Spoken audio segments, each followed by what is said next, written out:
Assalamualaikum, welcome to study page. This is the practical part of the previous lecture. In previous lecture we studied about this pointer, and now we have to demonstrate the working of this pointer practically. So let me start by writing the basic C++ program. Hash include iostream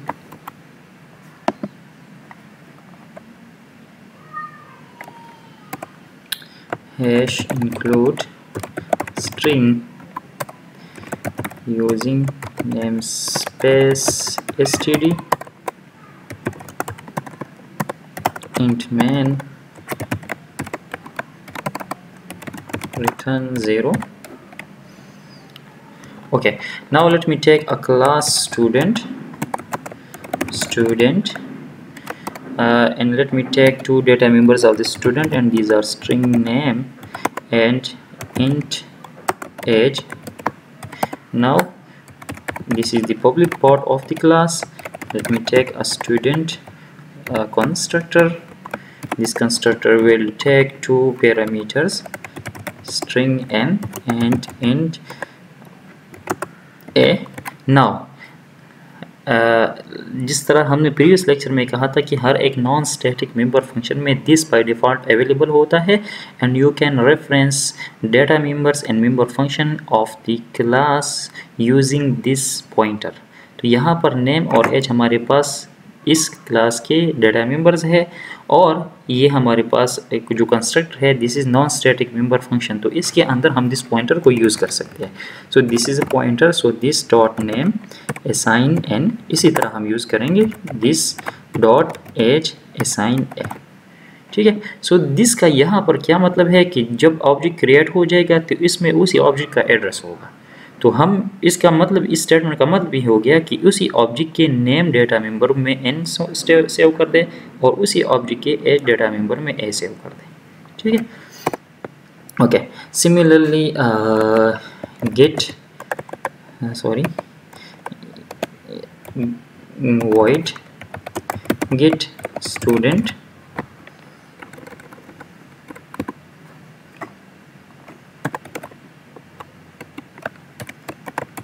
so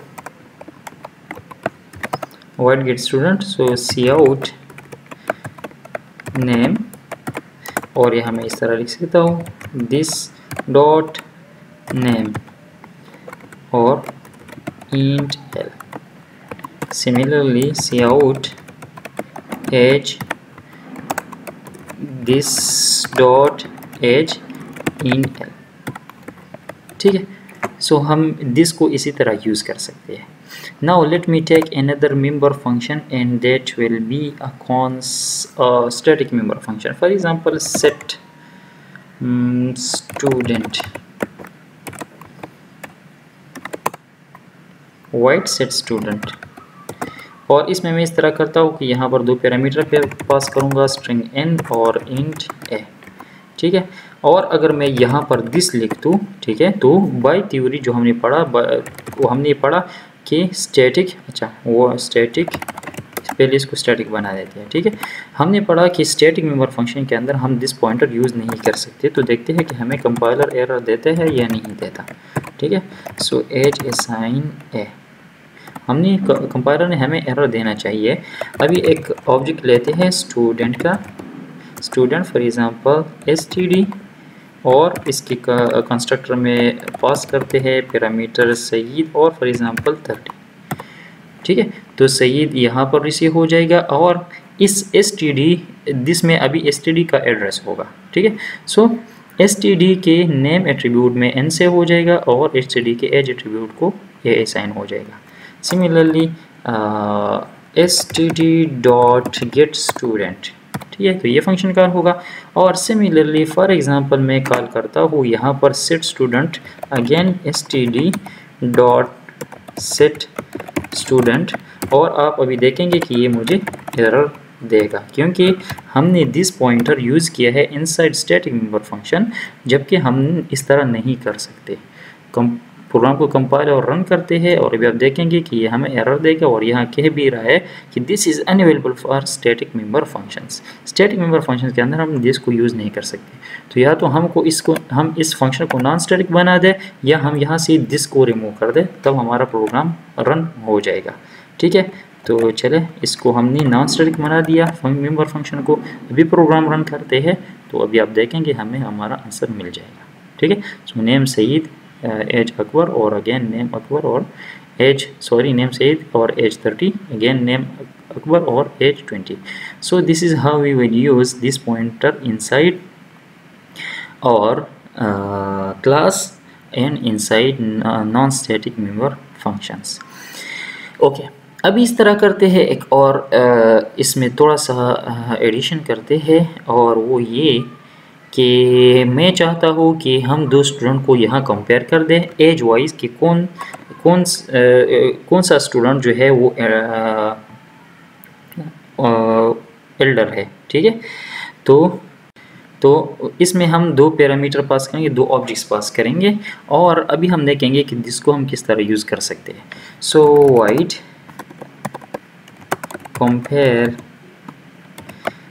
compare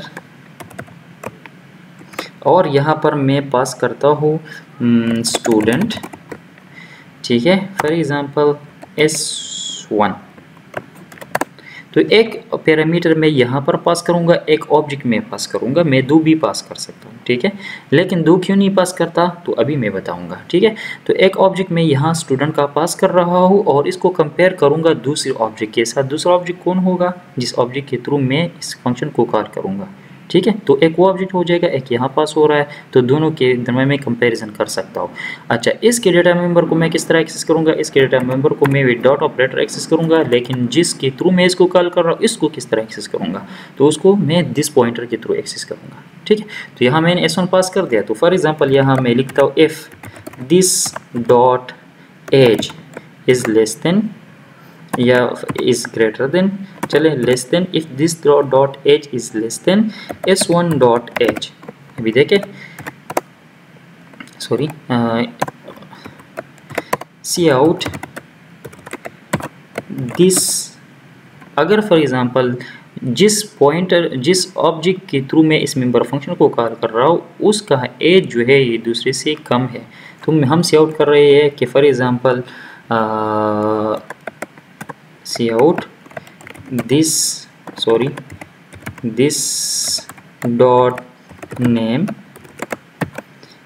is younger। ठीक है, else अगर इस तरह नहीं है तो दूसरा हमारे पास younger है, तो हम यहाँ पर लिखेंगे S1 डॉट नेम।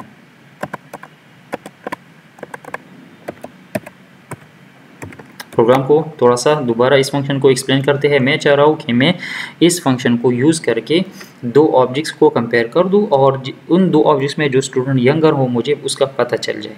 तो इसको मैं किस तरह कॉल करूँगा? मैंने तो इस मेंबर फंक्शन को किसी ऑब्जेक्ट के थ्रू ही कॉल करना है। तो देखिए, इसको मैं एक ऑब्जेक्ट के थ्रू कॉल करूँगा और दूसरा ऑब्जेक्ट इसमें मैं पास करूँगा। तो जिस ऑब्जेक्ट के थ्रू मैं इसको कॉल कर रहा हूँ वो तो मुझे पता चल गया कि उसका एड्रेस ऑटोमेटिकली दिस पॉइंटर के अंदर सेव होता है, तो इसलिए मैं उसको यहाँ पर पास नहीं करता, क्योंकि उसको मैं वैसे भी दिस पॉइंटर के थ्रू एक्सेस कर सकता हूँ।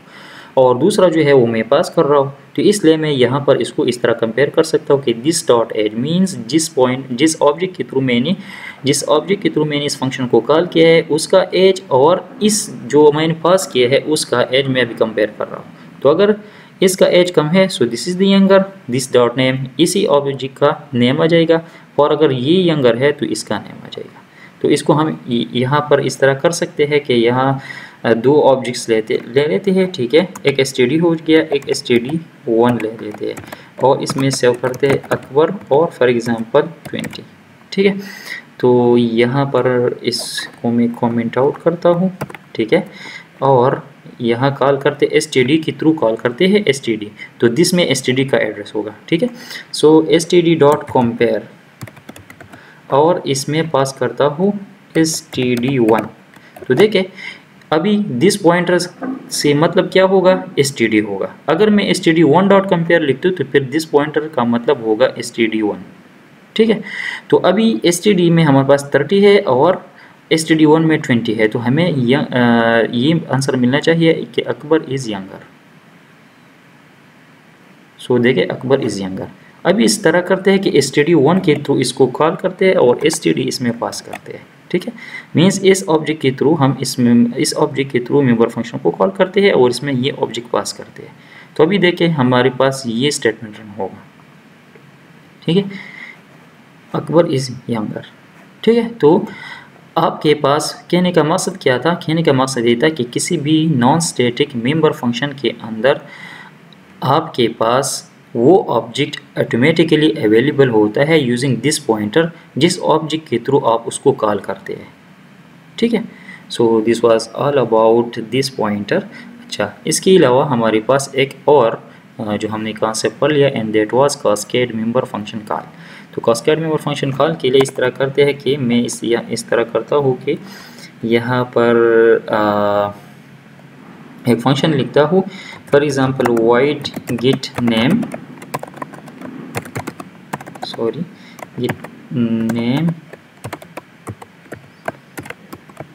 और दूसरा void git age।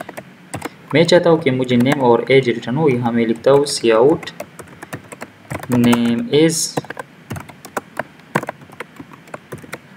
This dot name, या सिर्फ नेम लिखते हैं, सेम दोनों का मतलब सेम है। और similarly cout age is, for example यहाँ दिस नहीं लिखता, सो एज इंड एल, ठीक है। अच्छा, मैं चाहता हूँ कि मैं एक स्टेटमेंट में दोनों को कॉल कर सकूँ। मीन्स मैं चाहता हूँ कि यहाँ पर मैं इसको इस तरह कॉल कर दूँ cout, या cout नहीं, सॉरी, मैं चाहता हूँ कि मैं यहाँ लिख दूँ std dot get name dot get age. तो हम कर सकते हैं, लेकिन हमने कहा था कि हमने इसमें से रेफरेंस पॉइंटर रिटर्न करना होगा। क्या रिटर्न करना होगा? Return static this is reference pointer. तो अभी हम स्टैटिक दिस रिटर्न कर रही है, इसका टाइप क्या है? तो इसका टाइप हमारे पास है स्टूडेंट, बिकॉज ये पॉइंटर जो है ये हमारे पास स्टूडेंट का एड्रेस, स्टूडेंट के ऑब्जेक्ट का एड्रेस सेव करता है, तो इसका टाइप ऑटोमेटिकली स्टूडेंट हो गया। तो अगर हम इससे इस तरह रेफरेंस पॉइंटर रिटर्न करते हैं, ठीक है, तो हम एक स्टेटमेंट में दोनों फंक्शंस को कॉल कर सकते हैं, ठीक है। और आप देख सकते हैं कि name is Saeed, age is 30, तो ये एक स्टेटमेंट के अंदर दोनों फंक्शंस कॉल हो रहे हैं। तो आप एक स्टेटमेंट के अंदर इस तरह मल्टीपल फंक्शंस कॉल करते हैं, ठीक है। और अगर लास्ट जो आपके पास फंक्शन होता है, फॉर एग्जांपल एज, इससे आप कोई रेफरेंस पॉइंटर रिटर्न नहीं करते तो भी कोई मसला नहीं है, ठीक है। यहाँ देखें, फिर भी हमारे पास दोनों जो है एक स्टेटमेंट के अंदर कॉल हो रही है। लेकिन अगर इसके बाद मैं एक थर्ड फंक्शन लिखता हूँ तो फिर मैंने यहाँ से ये रेफरेंस पॉइंटर ज़रूर रिटर्न करना होगा, ठीक है। So this is all about this pointer. Thank you so much. If you have any question please ask in the comment. अल्लाह हाफिज़।